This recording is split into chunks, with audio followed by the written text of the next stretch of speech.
आपको बता दें कल्पना चावला अपने दोस्तों कल्पना चावला को कौन नहीं जानता। कल्पना चावला अंतरिक्ष में जाने वाली पहली भारतीय महिला थी। आपको बता दें कल्पना चावला अपने पूरे जीवन काल में 2 बार अंतरिक्ष यात्रा कर चुके थे। अंतरिक्ष में कल्पना ने 31 दिन 14 घंटे और 54 मिनट का समय बिताया था। लेकिन सबसे दुखद ये रहा कि फरवरी 2003 में स्पेस से वापस लौटते समय उनके स्पेस शटल के साथ एक हादसा हो गया और इस हादसे में कल्पना चावला की दर्दनाक मौत हो गई।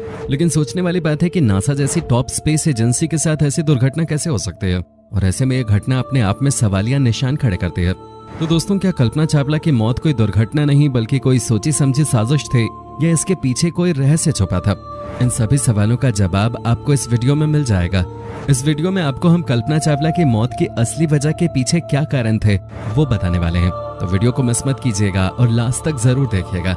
दोस्तों कल्पना चावला का जन्म 17 मार्च 1962 को हरियाणा के एक छोटे से शहर करनाल में हुआ था।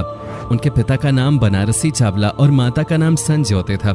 कल्पना अपने भाई बहनों में सबसे छोटी थी और उनकी शुरुआती पढ़ाई टैगोर बाल निकेतन में हुई थी। उन्हें बचपन से ही कॉपी पे एरोप्लेन की ड्राइंग बनाना और रात में तारों को देखना पसंद था। उन्होंने पंजाब इंजीनियरिंग कॉलेज से एरोनॉटिकल इंजीनियरिंग में बैचलर की डिग्री हासिल की और 1979 में वो यूएस चली गईं। यूएस में यूनिवर्सिटी ऑफ टेक्सास एलिंगटन से कल्पना ने सन 1984 में एरोस्पेस इंजीनियरिंग में मास्टर ऑफ साइंस की डिग्री प्राप्त की और 1988 में यूनिवर्सिटी ऑफ कोलोराडो एरोस्पेस से इंजीनियरिंग में पीएचडी की डिग्री कंप्लीट की। सन 1988 से कल्पना चावला ने नासा के लिए काम करना शुरू कर दिया था, जिसके बाद अप्रैल 1991 में कल्पना को अमेरिका की नागरिकता भी मिल गई थी। इसके बाद कल्पना का अगला कदम था नासा एस्ट्रोनॉट क्रॉप्स के लिए अप्लाई करना और दोस्तों मार्च 1995 में कल्पना ने एरोनॉट क्रॉप्स को ज्वाइन कर लिया। नासा ने 1996 में कल्पना को स्पेस में भेजने के लिए सिलेक्ट किया, जिसके बाद 2 मई 1997 को 6 एस्ट्रोनॉट्स का क्रू अंतरिक्ष में जाने के लिए रवाना हुआ। इस ग्रुप में कल्पना चावला भी शामिल थी और दोस्तों ये कल्पना का पहला स्पेस मिशन था। ये उड़ान 2 मई 1997 को स्पेस शटल कोलंबिया से भरी गई थी। अपने पहले मिशन के दौरान कल्पना चावला 15 दिन और 12 घंटे तक स्पेस में रहे थे। इस मिशन में कल्पना चावला मिशन स्पेशलिस्ट और प्राइमरी रोबोटिक ऑपरेटर के रूप में शामिल हुई थी। इस स्पेस मिशन पे कल्पना का काम देखकर उन्हें सन 2000 में दूसरे स्पेस मिशन के लिए भेजने का प्लान किया गया। इस मिशन की लॉन्चिंग डेट 11 जनवरी 2001 तय की गई, लेकिन स्पेस शटल के इंजन फ्लो लाइनर्स में क्रैक आने की वजह से और दूसरी भी कई तरह की टेक्निकल प्रॉब्लम्स आने की वजह से ये मिशन 1-2 बार नहीं बल्कि पूरे 18 बार डिले हुआ। फाइनली 16 जनवरी 2003 को स्पेस शटल कोलंबिया ने कल्पना चावला और 6 दूसरे क्रू मेंबर्स को लेकर उड़ान भरे थे। 16 दिनों तक स्पेस में रहने के बाद जब कल्पना पृथ्वी पर लौट रही थी कि तभी जैसे ही उनके शटल ने पृथ्वी के वायुमंडल में प्रवेश किया, वो देखते ही देखते आग का गोला बन गया और स्पेस शटल और उसमें सवार 7 यात्रियों के शरीर के अवशेष टेक्सास में गिरने लगे। इस हादसे में कल्पना के साथ उनके 6 क्रू मेंबर्स की दर्दनाक मौत हो गई। सबको लगा कि यह सच में वाकई एक हादसा था जिसकी वजह से कल्पना और उनके 6 क्रू मेंबर्स की मौत हो गई, लेकिन असल में 16 जनवरी 2003 को कुछ ऐसा हुआ था जो कल्पना की मौत का जिम्मेदार था। दरअसल दोस्तों इस मिशन को लॉन्च करने से पहले शटल में 2001 से लेकर 2003 तक काफी सारी टेक्निकल प्रॉब्लम्स आई थी। जाहिर सी बात है इस वजह से ये मिशन डिले होता गया, लेकिन ये जानते हुए भी कि इसमें कोई ना कोई प्रॉब्लम आई जा रही थी, फिर भी नासा ने इन टेक्निकल प्रॉब्लम्स को ठीक करके 16 जनवरी 2003 को इसे स्पेस में रवाना कर दिया। स्पेस शटल कोलंबिया ने अपनी पहली उड़ान 12 अप्रैल 1981 को भरी थी। तब से लेकर 16 जनवरी 2003 के पहले तक ये कुल 27 उड़ानें भर चुका था और अपनी पूरी लाइफ में इस शटल ने 300 दिन 17 घंटे 40 दिन और 22 सेकंड का समय स्पेस में बिताया और शायद यही कारण रहा होगा कि इतने लंबे समय तक इस्तेमाल के आने के बाद इसमें लगातार टेक्निकल प्रॉब्लम्स आ रही थी। लेकिन नासा ने इस तरफ कोई ध्यान नहीं दिया और इस स्पेस शटल को उसकी 28वीं उड़ान के लिए लॉन्च कर दिया। इस हादसे का दूसरा रीजन स्पेस शटल कोलंबिया का थर्मल प्रोटेक्शन सिस्टम था।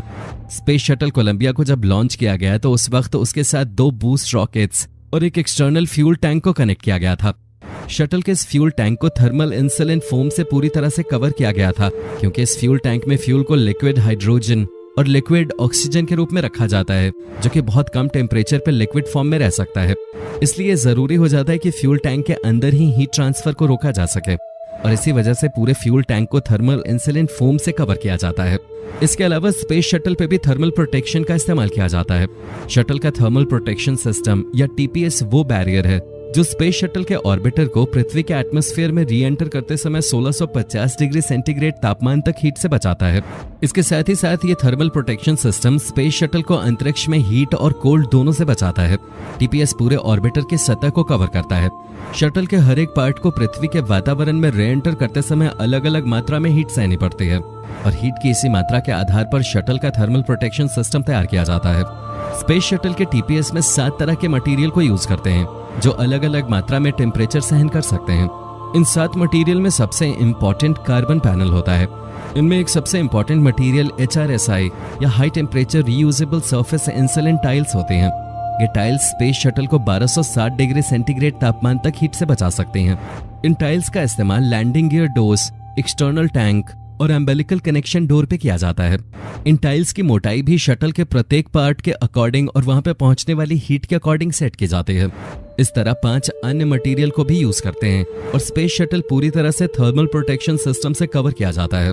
इसे ऐसे समझ सकते हैं कि शटल के अपर पार्ट में सफेद टाइल लगाई जाती है जो री एंट्री के समय शटल को 1200 से 1300 डिग्री सेंटीग्रेड की हीट से बचाती है, और स्पेस शटल के लोअर पार्ट में डार्क टाइल लगाई जाती है जो इसको 2200 से 2500 डिग्री सेंटीग्रेड की हीट से बचाती है। 16 जनवरी 2003 को फ्लोरिडा के कैनेडी स्पेस सेंट्रल से स्पेस शटल कोलंबिया को लॉन्च किया गया। लॉन्चिंग के 81.7 सेकेंड के बाद एक सूटकेस के साइज का इंसुलेशन फोम का एक टुकड़ा स्पेस शटल के एक्सटर्नल टैंक से टूटकर अलग हो गया। ये टुकड़ा स्पेस शटल कोलंबिया के लेफ्ट विंग के रीइंफोर्स कार्बन पैनल से टकरा गया। जिस वक्त ये घटना हुई उस वक्त स्पेस शटल 65,600 फीट की ऊंचाई पर था और 740 मीटर प्रति सेकंड की स्पीड से आगे बढ़ रहा था। ये स्पीड इतनी ज्यादा थी कि जब इंसुलेशन फॉर्म का टुकड़ा शटल के लेफ्ट विंग से टकराया तो इसने वहां 6 से 10 इंच डायमीटर वाले होल जितनी लगी थर्मल प्रोटेक्शन टाइल को उखाड़ दिया। साथ ही इस टक्कर की वजह से लेफ्ट विंग के आरसीसी पैनल को भी बड़े लेवल पे नुकसान पहुंचा। इस टक्कर की वजह से स्पेस शटल कोलंबिया के लेफ्ट विंग के 6 से 10 इंच के डायमीटर वाली जगह का थर्मल प्रोटेक्शन सिस्टम पूरी तरह से खत्म हो चुका था। नासा को इस बात का पता लग चुका था कि शटल के साथ दुर्घटना हो चुकी है, लेकिन नासा के मिशन टीम ने 7 क्रू मेंबर्स को इसकी भनक तक नहीं लगने दी। कल्पना चावला और बाकी के क्रू मेंबर्स लगभग 16 दिन तक अंतरिक्ष में रहे। इस दौरान वो पल पल की जानकारी नासा को भेजते रहे, लेकिन नासा ने उनको कभी ये पता नहीं चलने दिया कि उनकी शटल के साथ ये हादसा हो चुका है। इसके पीछे ये तर्क भी दिया जाता है कि जब इंसुलेशन फॉर्म का एक टुकड़ा शटल से टकराया तो नासा के मिशन टीम के इंजीनियर को ये लगा कि ये नॉर्मल टक्कर होगी जिसका स्पेस शटल पे कोई ज्यादा इफेक्ट नहीं पड़ेगा और वो सुरक्षित री एंटर कर लेगा। 1 फरवरी 2003 को कल्पना चावला और उनकी पूरी टीम वापसी के लिए रवाना हुई। उन्हें फ्लोरिडा के कैनेडी स्पेस सेंटर पे अमेरिकी समय के अनुसार सुबह 9:16 पे लैंड करना था। सुबह 8 बजे कंट्रोल रूम को डी ऑर्बिट के लिए मैसेज भेजा गया।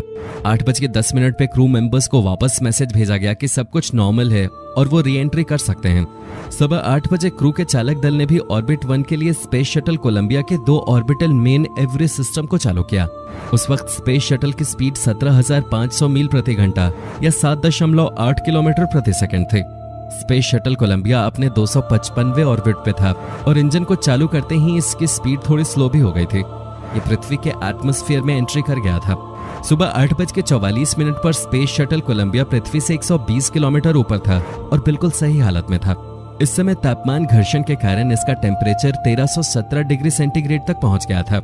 अगले कुछ ही मिनटों में टेम्परेचर सेंसर ने काम करना बंद कर दिया और शटल के लेफ्ट विंग में आग लग गई, जिसके कारण शटल 57 डिग्री के एंगल पे लेफ्ट साइड में झुक गया।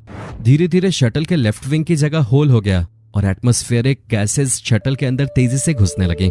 इसकी वजह से स्पेस शटल के अंदर हवा का दबाव बहुत कम हो गया और शायद उस समय सारे क्रू मेंबर्स बेहोश हो गए थे, क्योंकि सब कुछ इतनी जल्दी हुआ कि उन्हें टाइम ही नहीं मिला कि वो स्पेस सूट के हेलमेट को भी बंद कर सकें। दोस्तों, अगर आप इस वीडियो का नेक्स्ट पार्ट देखना चाहते हैं तो नीचे कमेंट करें नेक्स्ट पार्ट, और इस वीडियो को लास्ट तक देखने के लिए आपका बहुत बहुत शुक्रिया।